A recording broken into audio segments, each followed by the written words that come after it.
So welcome everyone to the CSH web seminar. Today we have the pleasure of having Thibaut Divot talking about the electron conducting cement carbon composite. You will know everything about this new carbon cement material that have wonderful properties.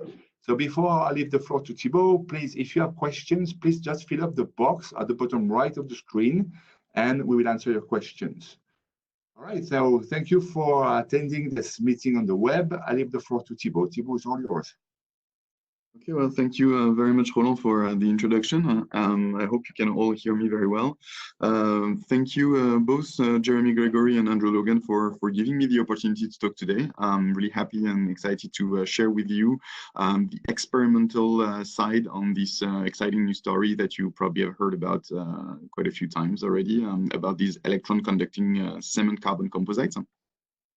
So before I jump in, I really want to share credit with all the people who actually do the work. So first and foremost, Nicolas Chanu, who's in charge of all the measurements of absorption and porosity measurements on these materials.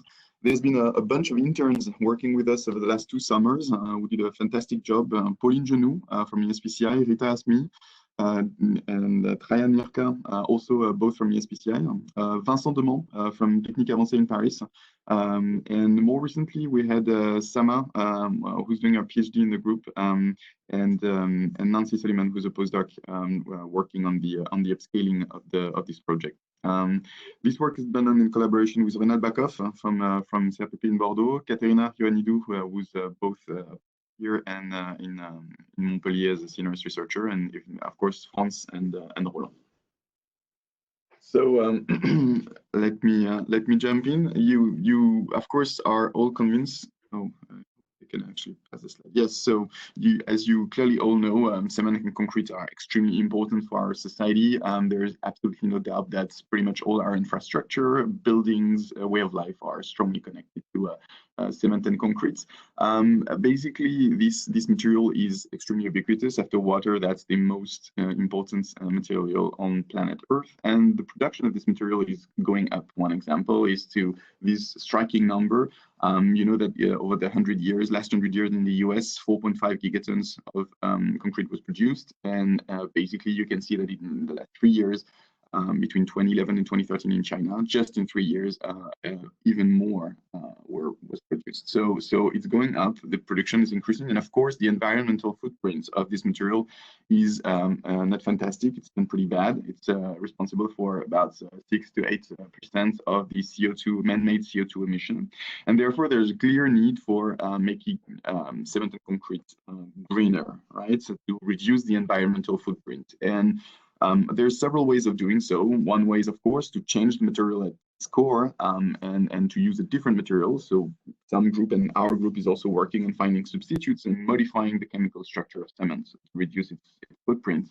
Another strategy would be basically to keep the same structure, but trying to make sure that when we produce some cement or concrete, we actually confer new functionalities to this material, such that the environmental cost, if you want, is actually worth it. That is, you get the structural strength, the traditional structural strength of cement, but you also get something else. And this something else is what I want to talk about today. So just to set the frame, but I'm sure you all know that very well. So cement is this kind of very magical material, with this powder that when it's mixed with water, basically the so-called C2S and C3S reacts to basically form colloids that precipitate, stick together. And here on the left, you can see the evolution of the strength of the material, so the shear modulus, function of time measured via rheology. And what you can see is that basically after seconds up to a few hours, the elastic modulus goes up. There's a plateau, some sort of dormant period, after which there's a last peak of increase of the moduli, which ends up being of about a few gigapascal. So you really have a liquid to stone transition over the course of several hours, which turns the material from a gel basically to a very strong material. You can play, and people know how now very well how to do that. You can play on this incubant period, on the time that is necessary for the material to turn into a solid. In particular, using different types of polymers, superplasticizers. We'll talk a little bit about that during the talk. So just to give you an idea that this time frame is important, especially when we want to add something else into the material. At the local scale, basically what is important to realize that the powder that you actually put into solution slowly dissolves to form colloids of about 5 nanometer size, and these colloids precipitate. They are pictured here at this dashed black line on this sketch, and they form the glue that is basically going to give the strength to the material. Of course, as you can imagine, these particles are pretty small, 5 nanometers. They're not optimally packed, right? And so when they precipitate and start sticking together, they leave a lot of void. They leave a lot of holes into the material. And so this porosity is absolutely key to cement. It's one of its core characteristics. Cement is by essence porous material. And this is the porosity that we actually want to use in the application we have in mind. So just to convince you of the importance of this porosity, how does it look like? Let me share with you this very nice animated movie done by our collaborators in Marseille, where they do tomography, and they are able, basically, as you can see here on the frame, to image a cube of cement of a few tens of micron cube as an excellent resolution of 64 nanometer, right? And so what you see here on the picture is in white the clinker that you introduce in dissolving water. In gray you have the CSH, and the black will represent the voids into the structure. So let me start the movie so you can actually see. So the movie shows you basically a view through the material, through this rectangular parallelepipedic shaped material, and you can see basically that you have again white clinker, gray the CSH, and the black the void. Then we're going to isolate the void only, right? The black region, which is now pictured as red. And something that is profoundly striking on this movie, and that really struck us when we saw it for the first time, is that you can see that this red region, which corresponds to the porosity, are not at all isolated islands of voids, right? But on the other hand, they really constitute kind of a whole percolated structure. And so that's extremely important, that if you look and do the analysis carefully and look at the porosity of the material, you can actually say that 92% of the porosity is connected at this scale. And so that was really a moment where we realized that we could actually do something with this porosity, because it's actually a percolated network inside the material. And from there, the idea was basically to use that porosity to actually turn the material into something which is conductive, an electrically conductive material. Indeed, as you know, cement is an insulator, right? It's an oxide, it doesn't conduct electricity. But since there's a lot of holes, since there's a lot of porosity, the idea that can we add something else into the material to turn the cement into something conductive? Of course, we're not the first one to do so. People have been working on turning cement to conductive materials. We have chosen to use carbon nanoparticles, and you'll see in a minute why. These are very cheap, easy to obtain and easy to manipulate particles, which once placed into the porosity of cement can potentially turn it into a conductive material. So as I told you, we use carbon black powder. This carbon black is can be found in different providers. Cabot is one of the few that we've used.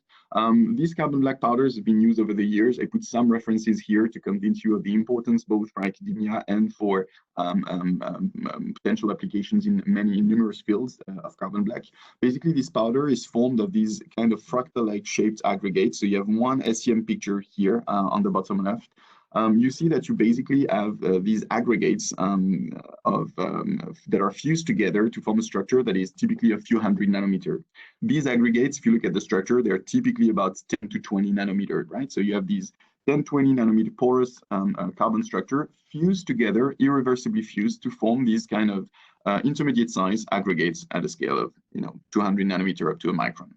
These particles naturally interact via van der Waals interactions. That is, if you dissolve or if you put these particles into a solvent, here it's a picture taken under a microscope when the particles are suspended in oil, you can see very clearly that they interact together and they form this kind of percolated network. This is just very naturally the consequence of the attractive forces between these particles, the van der Waals dipole-dipole interaction, attractive forces.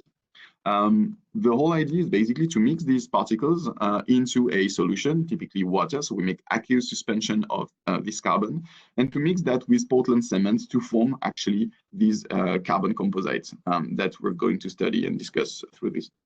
This is basically your regular cement paste, except that it contains quite some carbon particles. And the idea is to see whether we can actually turn our material into a conductive energy storage structure. One thing that I haven't emphasized yet is the idea that it's extremely hard actually to dissolve or to solubilize, if you want, to disperse, which is the right, maybe to disperse these carbon particles in water because they are in general hydrophobic. So you can tune their chemistry, make them more hydrophilic. It yet takes quite some energy and time to suspend them in water. So usually what people do is to use basically a intermediate to help the suspension of these particles into solution. And what we've used is a cellulose, a derivative of cellulose, to actually favor the dispersion of the carbon to form this really homogeneous ink, which is really a key step that is thereafter mixed with Portland cement to form these aggregates. So let me just comment a little bit on this paste, on this carbon ink, which is not trivial to produce. In general, there are other people who ask this question. It's a very generic question. How do you disperse carbon particles in water?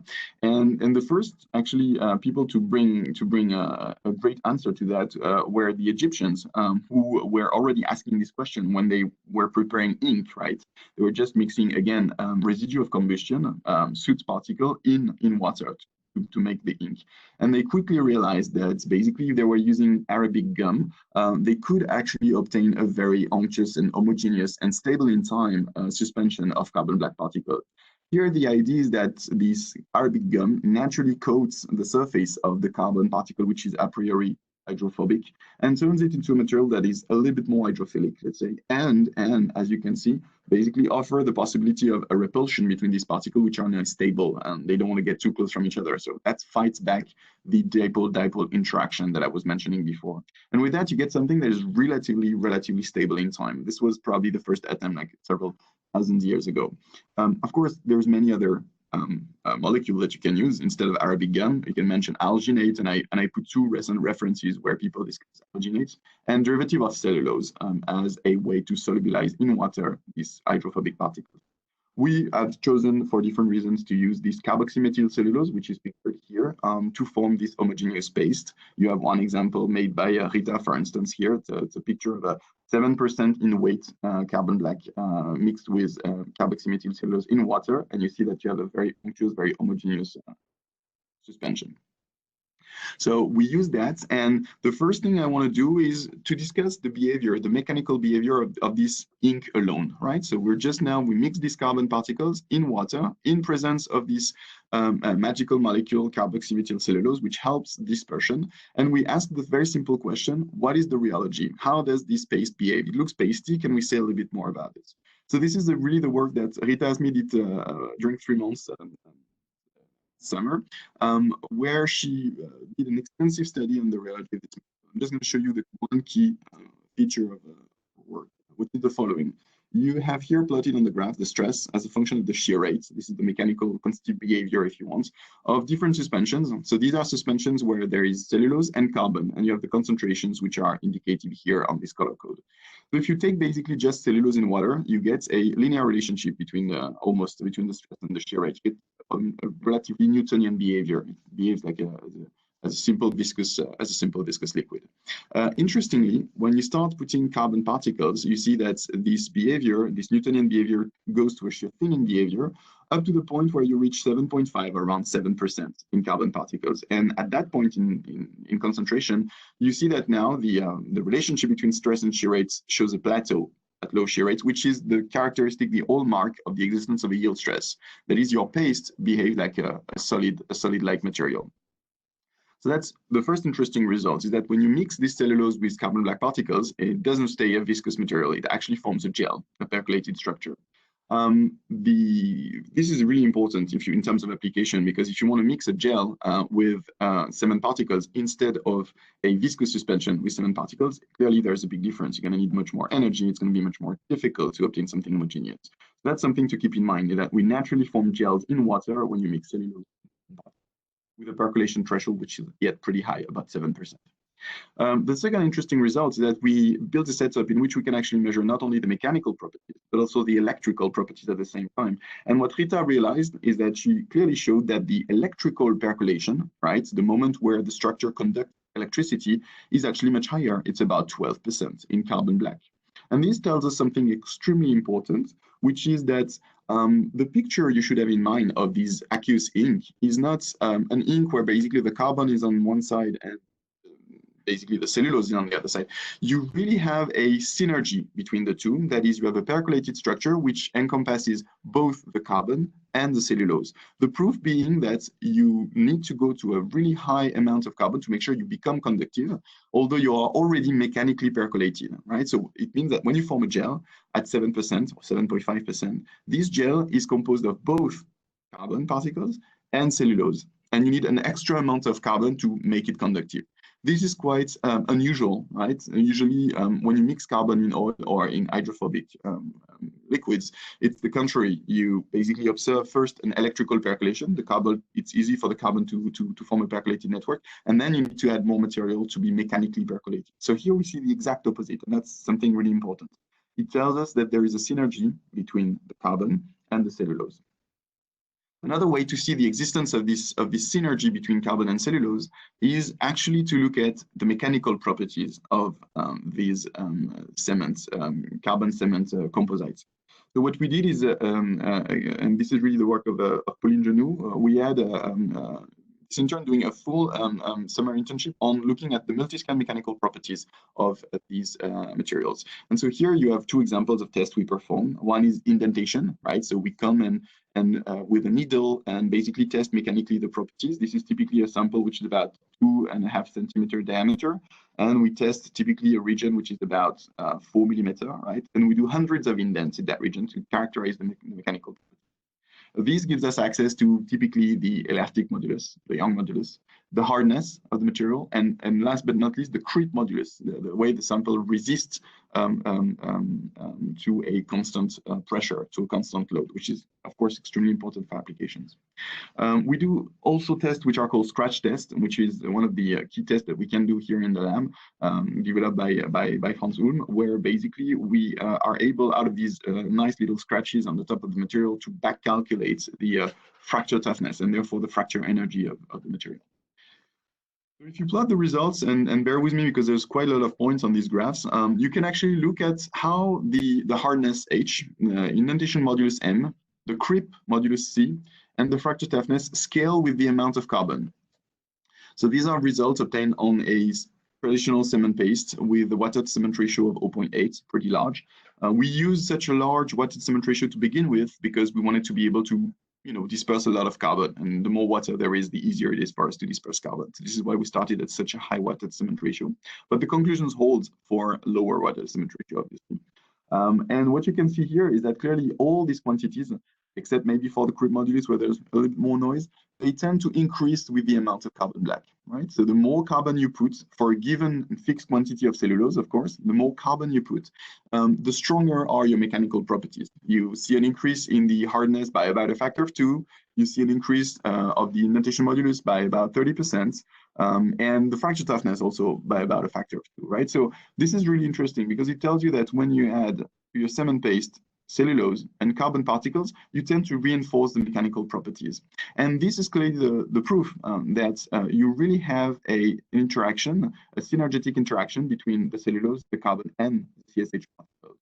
The last proof that we had very recently, and this is really the work from Samat, who was doing her PhD, she's repeating this kind of measurements, changing basically the interaction between the carbon and the CSH particle. And if you do not allow such a synergetic interaction, and if you basically have the carbon just floating around, not interacting with CSH, you do not this kind of reinforcement. And this is really the proof that you have to have the presence of this cellulose to have these really binding forces between the carbon and the cementitious matrix to yield to the properties that I'm going to describe. Of course, you can go to lower scales and try to observe, very simply observe the structure of these material, of these CSH paste and carbon mixture. And what you see here on these TEM images, on these electronic microscope images, we spotted very different regions, and I'm just showing these two as a representative example. You can very well see that you have your CSH gel, here for instance in blue and here in blue, and really stuck to it the carbon black particles, right? So when we look at the really nanoscale, we don't see kind of a dimiction between the carbon and the CSH, but we rather see a pretty strong interaction on the carbon that is well dispersed in presence of these, again, cellulose molecules, right? So this, again, is, to me, contributing to the idea that we have a nice synergy between the cellulose, the CSH, and the carbon particles. So all of this is interesting indeed if you can confer new properties to the material, and in particular, again, I'm re-emphasizing on the idea that adding all these electrically conductive nanoparticles is the goal of this is really to turn your cement paste into a conductive material, right? An electrically conductive material. So this is the work of Pauline and that she did during her internship, and the work that now Nancy Soliman is continuing as a postdoc in the group, is to try to measure and quantify the resistivity or the conductivity, if you prefer, of the material as a function of the carbon black content. And so here you have two sets of curves, which are really interesting. I first want you to look at the blue set of curves, which is, these are simply resistivity measurements performed on traditional cement paste without any treatment, without anything, right? And so we add more and more carbon black particles, and what you see is obviously that the resistivity goes down. So we can tell from this single first measurement that indeed, the more carbon we add, the more conductive become the cement paste, which is a good news. But at this stage, it's really hard to tell whether the conductive properties come from the ions, which are already present to begin with, right? If it's an ionic conductivity, or if it's really an electronic conductivity, right? So because we don't know, what we can do is cheat somehow for the sake of the experiment and remove as much as possible the water that is present into the cement material. So this is what we call these dried cement material. So we take the very same sample, we dry them for about a week at 60 degrees, low temperature, to make sure we don't degrade the structure, but we get rid of the water, and therefore the ions cannot move anymore. And now you see something extremely interesting. Of course, the resistivity is a bit higher for lower carbon black content, but you see something very strong. You see that the resistivity actually, beyond a certain threshold of carbon black particle, drops abruptly to lower values, right? And so this is really nice because these measurements actually allows us to have access only to the electronic conductivity, right? There's no more ionic conductivity because no more water. And therefore we can actually identify very clearly if there is, and there is, a percolation threshold, right? A moment where when you put enough carbon such that it forms a network which basically conduct electricity through the macroscopic sample, right? This is the key difference, which we try to highlight here by these two drawings. So basically before 3%, below 3% in carbon content, your material is basically still an insulator. You have some carbon black particle dispersed, but they're not connected altogether. And beyond 3%, what you see is that basically the carbon is connected, and what you have is a percolated structure that conducts electricity. So this was kind of a really reassuring results for us, is that we can actually turn the cement paste, which is non-conductive, into a conductive material if we disperse these carbon particles thanks to the cellulose molecule. So this is actually something quite interesting. Of course, you see that there's a percolation threshold here, which is about 3%. This has nothing universal, right? Of course, if you change the nature of the carbon particles, or if you change the water to cement ratio, you will obviously have a strong effect on this percolation threshold. So I will not mention it, but we done the full study of varying the water to cement ratio and the nature of the carbon particles to see how the percolation threshold scale with these two parameters. But what I want you to keep in mind is that 3% is a typical good number to have in mind. These are extremely low amounts of carbon particles. So something else we did during this test, and bear with me, it's a little bit more tricky, but I hope I'm gonna try to convey the message properly. What you see here on the right, on these two graphs, this is the open circuit voltage that we measure prior to each of our tests. So let me just guide you through the way we do these resistivity measurements. The way we measure resistivity is very simply by doing a ramp of voltage and measuring the current that goes through the material. This is how we access resistivity. We just verify Ohm's law that you probably all remember or all know. While you verify Ohm's law, you do indeed a ramp in voltage, and you submit the material to quite a strong voltage, which is about 5 or 10 volts. When you do so, you might actually polarize the sample, right? And so it is worth repeating the measurements twice to see if the measurements you do in the second place after submitting the sample to a large voltage is identical to the first measurement you do. And what is interesting is that yes, the resistivity we get is roughly the same, but the open circuit voltage that we measure pre or the second test is actually pretty different. And that is a consequence of the fact that we've polarized the sample. So let me show you the first graph here on the right side. You see that before any measurements, the voltage is equal to 0, sample is not polarized.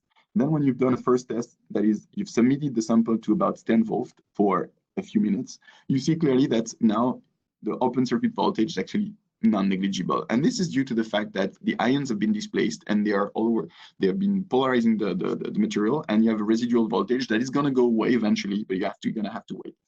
We can use actually this observation to convince ourselves that indeed we have a material that becomes conductive beyond a certain amount of carbon black content. And this is the graph on the bottom right, which is entitled C. So you see here this open circuit voltage, right? If you don't put enough carbon, you see that there's a difference on the open circuit voltage before the first measurement and before the second measurements. Whereas if you're conductive, there's no more difference. So that means very strongly that basically, once your material is turned into a conductive material, the charges and everything can relax. Extremely short time scale thanks to this conductive material. And again, this percolated network that you get a concentration of close from 3% from these measurements are completely identical from the resistivity measurements alone. So here we have two kind of independent measurements that confirms that at 3% you have a percolated network. So I've convinced you, I hope, at this point that we can turn cement, which is an insulator, into a conductive material. And what we want to do is basically, well, apply the potential of these findings to commercial applications and more generally to, practical applications that would matter for people out there. So there's 3 examples we want to go through today. The first one is energy storage.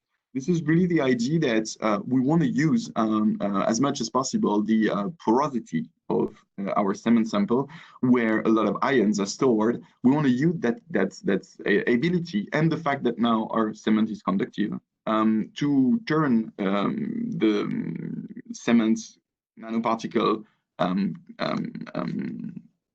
material into a energy storage device, into a structural supercapacitor. So I'll tell you more in a minute about that. The second application is the idea of resistive heating. So that's pretty simple. You have here 2 images that we took very quickly in the lab. I hope you can see is in the red circle, there is a sample of this cement material, of this composite carbon cement material. And we have a voltage, a difference of potential applied on both sides of this material. When the difference of potential equal to 0, what we observe is actually using an infrared camera is that the temperature of the sample is the same as the temperature everywhere else. Whereas when we apply a voltage, a difference of potential on both sides of this conductive material, on this cement carbon composite, we see very clearly that the temperature increases by a few degrees, right? So the temperature in the background, the blue temperature, is about 25 degrees. And when we submit to a few volts, a piece of cement, which is about 1 centimeter, loaded with carbon particles and becoming conductive, you see that very quickly the temperature raised by a few degrees up to maybe 30 degrees in a very short time. So this was a very cheap and quick and dirty way for us to realize that indeed, if you impose a different potential, your materials actually heats up, right? There's a temperature increase in the material, and you can see that very clearly on the outer rim of the material because the whole thing becomes actually hot.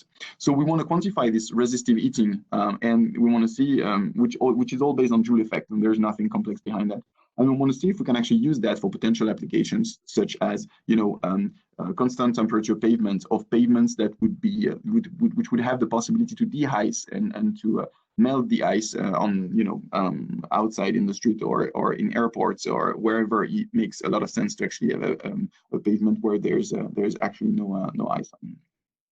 The last application that we have in mind is the freeze-thaw resistance. So you're all very much aware of this kind of plague that touches all cementitious materials, that when you basically are submitted to large cycles of temperature. That is in the winter when you get negative temperature, -10, -20, versus the summer, or even in a sunny day in the winter. So -20 to +5, +20, right? These cycles of temperature, they tend to induce damage into the material. So these cycles, of course, take place on a daily basis in the winter, but they also take place over the entire course of the year. So these temperature variations naturally trigger the formation of cracks and damage the material. And so that's a key issue, obviously, in terms of longevity and sustainability of the use of cement paste and concrete in general. Well, the idea we have is here again to use, instead of the traditional cement, this cement with nanoparticles, with carbon nanoparticles, because I'm going to try to convince you of the fact that when you add these particles, the sample is actually a little bit more hydrophobic, right? There's a bit less water that gets in. And who says less water says that basically the material is going to be more resistant to crack development induced by freeze. So that's the last thing I'm going to try to discuss. Let me jump in right the first application, which is the idea of energy storage, and just remind you of the principle of what people call in the literature supercapacitor. What is a supercapacitor? So it's very simply, it's like a capacitance, which you all know. It's just the key difference is all lies in the idea that you have a very porous material in which you have ions displacement. So let me remind you that a capacitor is just constitutes of two electrodes, right? Plus and minus electrodes, and you have ions that can actually be stored on the plus side and on the minus side, and this is when the material is charged. When you let the system discharge, you simply will have the diffusion of the ion through the separator that will go through on both sides to actually reach an equilibrium, and in the process, because you have this ion displacement, you release energy, and this is what you actually get out of your material. So this is all based on the idea that you have ion movements in your material. Of course, the more porous the material, the more ions you can store in a given volume, well, the better, because you can actually get more and more energy. So this is why cement, if you relate to my first slides where I showed you that there was a strong porosity in cement that is highly connected and therefore accessible, this is where it becomes extremely interesting. Like cement is a good potential candidate for a supercapacitor. Second, there is no electrochemical reaction, right? So that means that it gives a potential for reusing again and again, long lifespan for this type of devices, where you just make sure they have enough ions to begin with, and then you can actually do cycles, theoretically an infinite amount of cycles. So very good lifespan of this kind of structure. So on the right, you can see, to give you an idea where the supercapacitors are, located compared to other energy storage devices. They usually they occupy, a good chunk of the interesting phase diagram. So they have good power density and they're good energy density. So they're, of course, less powerful than capacitors. So they can store a lot of energy, but they don't release this energy with as much power as capacitors, but yet much better than batteries and fuel cells. On the other hand, of course, you can store a certain amount of energy, not as good as battery and not as good as fuel cells, but decent enough so you can have applications. So supercapacitors lay interestingly in between the capacitors and the batteries, and so they kind of make the handshake between these two types of properties, and in that sense are extremely interesting for energy storage.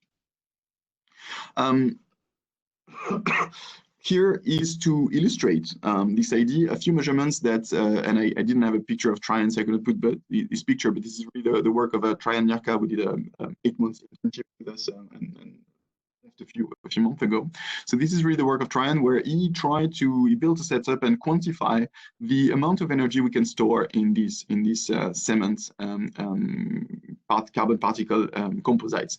So here you have an illustration of what we call voltametry, right? This is where we impose a different potential to a material, you measure the current, and you report as a result the current as a function of the potential. And you do that in a cyclic fashion. That is, you continue to increase and decrease the potential, and you measure continuously the current, and you see how it evolves. So this is why you have a first curve that looks a bit off compared to the others, and then you reach kind of a limit series, an attractor, right? A limit circle that is always the same. So you have these results for different materials. These are all cement samples, right? Which are all loaded with the maximum of the carbon, which name is written below, that we could. And the idea is really to show you that we can reach different types of capacitance when we use different types of carbons. So on the left, you have a carbon called acetylene black. We used also a PBX for the second figure. The third one is a typical Vulcan 72R from Cabot, and the last one is a Vortex kind of carbon. So what you can clearly see, and we ranked them in terms of amount of energy that we can store. The amount of energy that we can store is simply defined by integrating the curve here and taking into account the cyclic frequency that you use to generate them. And to give you an idea, you see that very clearly these two first materials, so a cement loaded with acetylene black or PBX, show an excellent, very promising results. That is, you can store potentially energy. You see that the area inside this curve is large, so the larger the better. That's basically the idea for the supercapacitor. And ideally, you want this curve to look like a rectangle. This is the ideal supercapacitor as a rectangular shape for the current versus potential. So you see that these two materials are already pretty satisfying. We get decent numbers. We get decent values of the capacitance expressed in farad per centimeter square. On the other hand, you see very clearly that with the Vulcan and Vortex, with these two types of carbon, we get less good results. And the whole message of this slide is really to convince you that we know that the effect works. We know we can store energy now into these composites. We are really in the process of understanding which is the best carbon to do so, and how do we disperse the carbon the best to actually optimize this amount of energy stored into the material. So clearly, acetylene black and PBX are two very good candidates on which we're focusing at the moment. If you understand the idea that we can store energy, that means that we can have a non-negligible capacitance. There is something that is a second point, which is extremely important, that this capacitance does not come out of nowhere. This capacitance potentiality of the material really is strongly linked to the conductivity, the conductive properties. So let me show you that. So we take one example. This is the PBX sample loaded with PBX carbon black particles at 8% in weight. The Watted cement ratio is 0.6. You see that when you do a test of voltametry, you see that you potentially have a non-negligible area. It means you can store energy. We estimated the capacitance at about 24 millifarad per centimeter square. So the first thing we can do is actually quantify how this capacitance depends on the carbon content. Right? And what you can very clearly see on this graph, whatever the rate at which you generate this graph, which corresponds to different color, you see very clearly there's a strong change, right? Below 3%, or let's say 3.5%, you have a negligible capacitance, whatever the rate you're using, the charging and discharging rate. Whereas above 3.5%, you get a strongly conductive material. You get strong capacitance, a material that actually show a very good energy storage properties. And you, of course, want to compare that directly with the curve we discussed previously, that is how the resistivity was scaling with the carbon content. And very interestingly, you see that the capacitance of the material starts becoming interesting, that is non-negligible, exactly at a concentration in carbon, which corresponds to the percolation threshold. That is the moment where the carbon form a percolating network. This is not very surprising, but it's extremely nice to see that it works extremely well experimentally, which means that you need to have a percolated network of carbon nanoparticle in your cementitious matrix to have both a great conductivity, low resistivity, and good capacitance properties. And of course, as you can see on both graphs, the more carbon you put, the better, right? Obviously. But you need to be above a percolation threshold. And so this is why it's so interesting to quantify the percolation threshold in terms of resistivity, because it tells us something really important for the energy storage, for the capacitance. So I really want to emphasize that capacitance and conductivity, these two concepts are strongly linked together. Of course, if we want to apply this concept for the real life, you're going to tell me, well, this is just a cement paste and a pretty high water to cement ratio. What happens if I modify that? So this is really the work we're ongoing work, and there's a strong, this is really the strong suit and contribution from Nancy, who's doing a postdoc on the topic.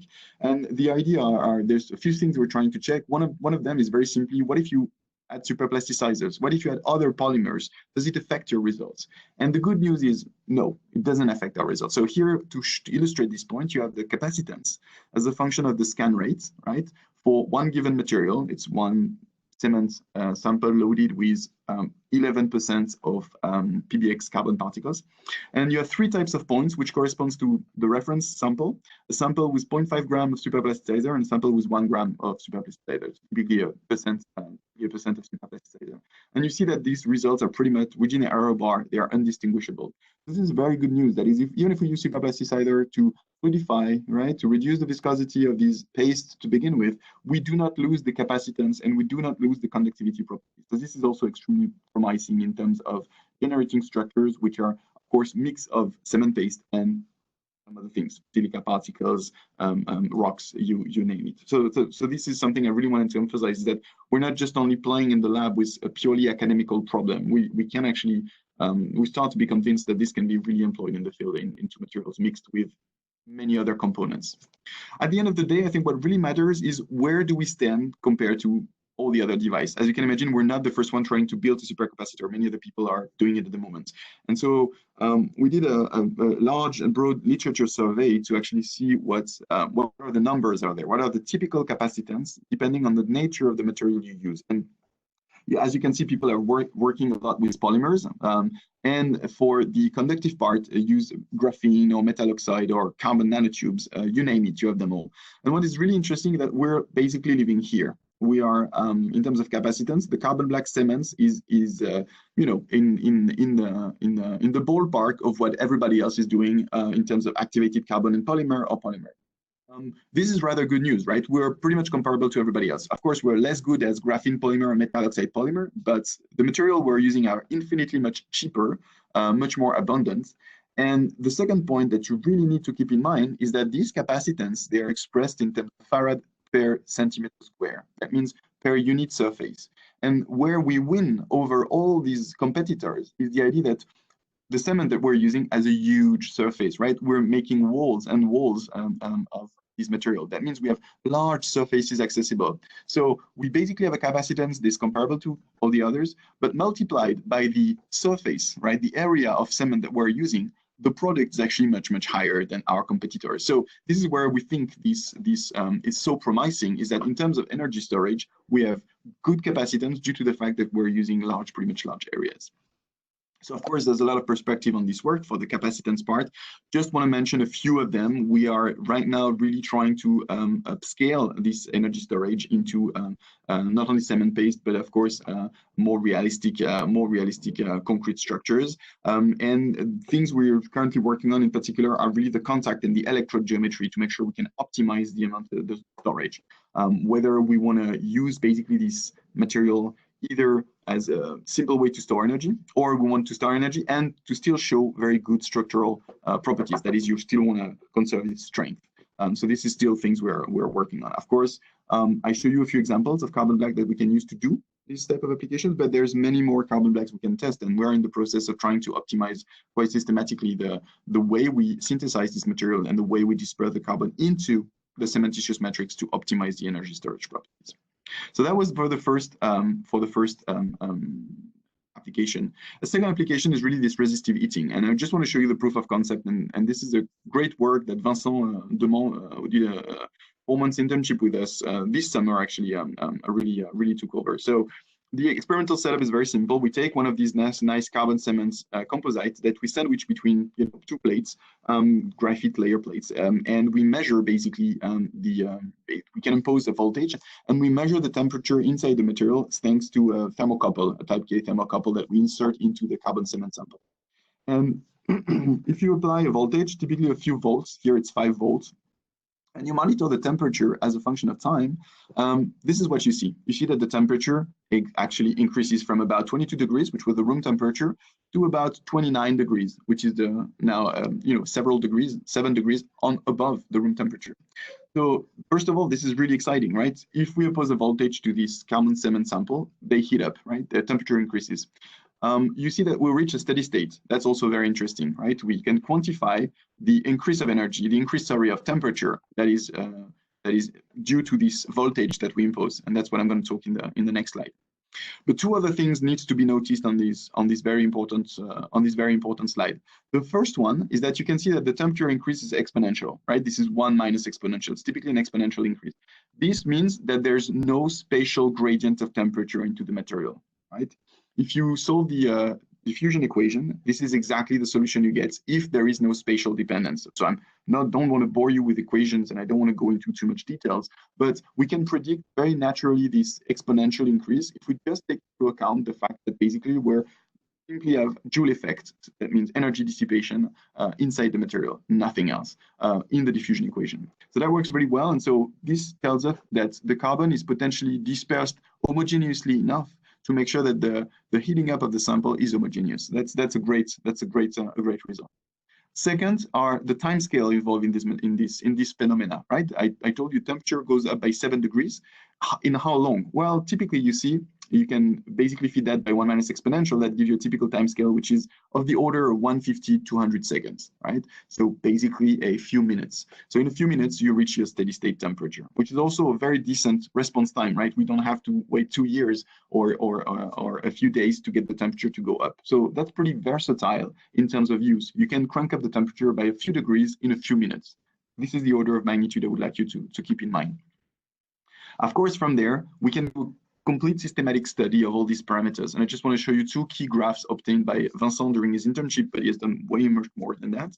So reported here on the left is the increase in temperature, the amounts of the delta T in temperature as a function of the voltage, right, for different carbon contents. And there's 2 very important takeouts of this graph. The first one is that you can, for a given voltage, let's say 3, for instance, volts, you can see that the dependence in carbon content is really important. That is, if you're below percolation threshold, which is close from 1 to 2%, you have no temperature increase. If you're above, you see that the temperature takes off. That's very natural. You need to have a sample that is conductive at the macro scale. You need to have a percolated network of carbon particles. And second, you see that whatever the carbon content you use, the temperature increase scale as the voltage square, right? It's the voltage square that drive the increase in temperature. This is also something that is very natural, that can be easily predicted using the diffusion equation. And it's just simply writing down that the energy is conserved, right? The voltage that you input, the electric energy that you input to your sample is all dissipated in Joule effect. If you write this down, you get this quadratic scaling very naturally. And again, this is a proof that there is no gradient and there's no diffusion of the field of temperature inside the sample. Everything happens in bulk, everywhere homogeneously. That's pretty nice for applications. Second, of course, Vincent did a pretty large studies in terms of the effect of the carbon content, and you have it illustrated pretty well here. You see that delta T scales non-linearly with the amount of carbon, and this is potentially due to the fact that, of course, the more carbon you add, the more connected and percolated your network is, right? About the percolation threshold. But what is really important to realize is that it's not linear, right? The more particles you add, the more tortuous and complex is going to be the particle network. And it's not completely trivial to know what relationship you have in terms of how much temperature increase you can expect for a given type of structure of percolating networks. This is something we're currently working on, trying to basically disentangle what is the contribution of the network geometry to the total increase in temperature. And as you can see, again, it's non-linear, it's non-trivial. That's something we're really interested in and excited about. And some modeling is definitely needed for that part. So of course, there's a lot of perspective on this work. I just want to mention that now we're really working on the scale up. So we have mortars and concrete elements which are conductive and on which the Joule effect works. So this is really the work from Nancy Soliman, who is doing a postdoc on the topic. And I will not show results today, but we have a good chunk of already very satisfying results that prove that this concept that I just illustrated on 7-Paste very nicely extends to concrete materials. So the last application I want to mention is this freeze-thaw resistance, right? The idea that if you add these carbon particles into your cement, you might potentially decrease the risk of damage due to freeze-thaw cycles. So this is a part of the project that encompasses many more people than the one I listed to begin with. I just want to, again, share the credit with the people who actually do the work. So what we do is that we prepare this type of samples, right? These black samples, which is carbon mixed with carbon black with cement mixed with carbon black particles. We send them to Marseille, to our collaborators in Marseille, who names are listed on top. It's the CEREG. They actually do a structure analysis. They can do actually tomography on this material, so we know the structure very well. These samples are then sent to our collaborators in Germany, the group of Michael Heist, where basically what they do is that they are able to impose these freeze-thaw cycles in extremely well-controlled conditions. So to give you an idea, so far we're working with a very modest number of cycles. We know that, but we have to start somewhere, right? So these are typically 6 cycles over 24 hours, which ranges between -20 degrees and +20 degrees. And once this cycle has been applied to the material, these materials are, of course, sent back to the CEREG in Marseille, where they are again scanned to determine how the microstructure has been damaged by the series of freeze-thaw cycle. And of course, as you can imagine, we send 2 types of samples. We send samples with and without nanoparticles, the goal being to determine which one, with or without nanoparticles, resist better to freeze-thaw. We hope, of course, that nanoparticles can help. So just to show you a few results, here is an image, a structural image of electronic microscopy of the materials without carbon particles, right? So you have the material that basically which microstructure looks like this at a few millimeter scale. And after imposing 6 cycles at +20 -20 degrees over 24 hours, you see that your material is basically cracked. So that's the exact same region, right, on purpose. So you can see the before and after, and you can see that you have basically macroscopic crack into this sample, which are induced by the freeze-thaw. Of course, in Marseille, they have this ability to not only do single images, but they can actually scan the entire material and rebuild the structure, do a 3D reconstruction, where you get these beautiful images. So this is the sample we send them. You have the scale down there, which is 2.5 millimeters. So that pretty much the full sample that we send them, and you see that they can rebuild the whole sample, and you see very nicely the cracks that have been developing and completely broke the sample in pieces, right? So there's a clear fracturation of the reference sample after just simply 6 cycles. Of course, what we wanted to do is repeat the experiments in the presence of carbon nanoparticles. So here, the carbon particles are the Vortex carbon particles, which were funnily the one which had less potential for energy storage, but seems to be potentially very interesting for resistance to freeze-thaw. And this is the microstructure before the cycles, and this is the microstructure after the cycles. So you can clearly see the difference. There are a few cracks, no doubt, but way less and way less connected than the one in the absence of carbon particles. And so what is pretty, I think, potentially, there's a good potential here is that there seems to, after 6 cycles over 24 hours, there seems to be way less cracks. Let me show you maybe this movie to conclude, which basically summarizes very well the difference in behavior without carbon particle and with carbon particle. So this movie is first going to show you the structure of the material. So I hope it's going to run. Let me check. Yes. So this is a structure. On the left, again, no carbon particles. On the right, carbon particles. You have the structure here, the size here. It's about 1,000 micron. So this is a scan. So you have the entire scan. So you see the material. Then we're going to isolate the porosity. So you see on both sides, in red is the porosity, right? And in blue, what is really interesting, movie went a little bit fast. So you have the porosity before the cycles. So this, sorry. Let me show you the porosity before the cycles. Voila. So this is the porosity before the cycle on both sides, right, in red. This is the porosity in the sample without carbon particle, and this is in presence of carbon particles. Seems to be a little bit more porosity on the right. But what is extremely interesting is that then we jump to an image of the porosity after the cycles of temperature. And what you can clearly see is that the porosity in the case of the sample without nanoparticles show a huge increase in porosity. These are actually planes of porosity, which basically are cracks. Whereas on the sample that were containing carbon particles, there's pretty much almost no cracks. So let me run the movie again. And what you're going to see at the end is that they very nicely isolated the different pores. So each color corresponds to an individual pore, to different colors, different pores. You can see that basically on the sample with carbon particles, there are all different colors. So all these porosity are not connected. Whereas on the left, in the absence of carbon particles, you see that you have large pores with all the same colors, which proves again that this is a crack propagating and breaking the samples into pieces, right? So a very strong difference in behavior between the two. These are, of course, preliminary results, and we cannot, claim victory or claim that we solved the freeze-thaw problem at all. These are just 6 cycles within 24 hours on one type of sample. But this is as you can imagine, a lot of work. This involves 3 different labs, and it's still an extremely promising result that potentially we can, maybe suppress or at best delay the existence of crack induced by freeze-thaw in these types of material. So with that, I'm going to end my talk and just give you the take-home messages, which would be the following. I hope I've convinced you that there's a proof of concept here, right? There's a lot of people involved, a lot of work involved, where I've shown you that we can design electron conducting carbon cements composites, right, with decent mechanical properties. That is something extremely important. If you look at the literature, people who try to mix other things with cement usually degrades the properties. Here we managed to get some decent nano and micro mechanical properties. We have 3 applications in mind, and I think we're in line for making them happen, right? The first one is energy storage. We've seen that there's a good surface capacitance for these materials. Still trying to optimize which carbon, how to disperse it better to improve that, but the effect is here and we can store energy. The resistive heating is pretty promising. That is, we can really heat up a piece of cement just by imposing a voltage to these composites. This works pretty fast, works pretty well, and the upscaling works too. So the concept is already, in place, and so resistive heating could be applied to tomorrow, pretty much to cementitious structures. Last but not least, but this is the work that is going to need, this is the part that's going to need a lot more work, is the freeze-thaw resistance. So potentially adding these carbon particles can improve the resistance to freeze-thaw.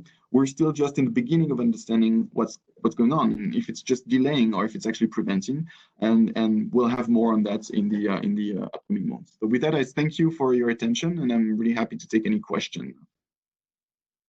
All right, thank you, Thibault, for this very thorough talk about all the new properties by those new carbon cement composites.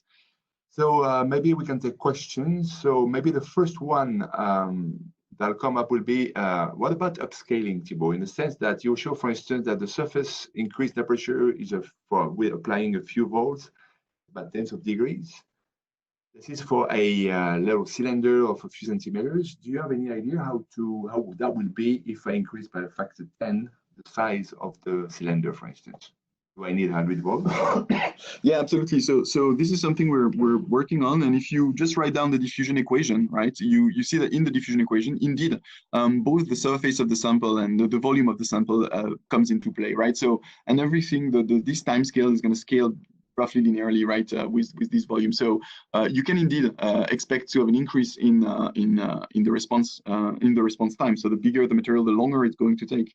And to give you an idea that we did these experiments over pretty large, tens and tens of centimeters concrete samples, and the timescales are not of minutes, but more of tens of minutes, right? But still decent. That is, if you want to modulate the temperature around a constant value with a response time of about an hour, which is, temperature change usually occurs over these timescales, this is still doable. So yes, absolutely. The geometry comes into play into this time scale and can be very much computed by the diffusion equation. There's no mystery here. Thank you. Maybe we can take one more question before closing because we're running over time. One thing you mentioned that we're doing mortar these days, obviously, and also concrete. And the question will be, okay, the use of superplasticizers. You were showing a very interesting plot where the superplasticizers are not not killing the effect at least. But the superplasticizer it's not one thing, it's a family of molecules. Do we have ideas? Maybe if I have a superplasticizer in the end, will it do something on the dispersion of the carbon itself, or not? Maybe the idea will be if you disperse too much, maybe at the end you will be dispersing the carbon, and then you're losing the contact between the grains, and then you don't have any conductivity. So, what about superplasticizer in the sense of checked enough of those, or in terms of family of those?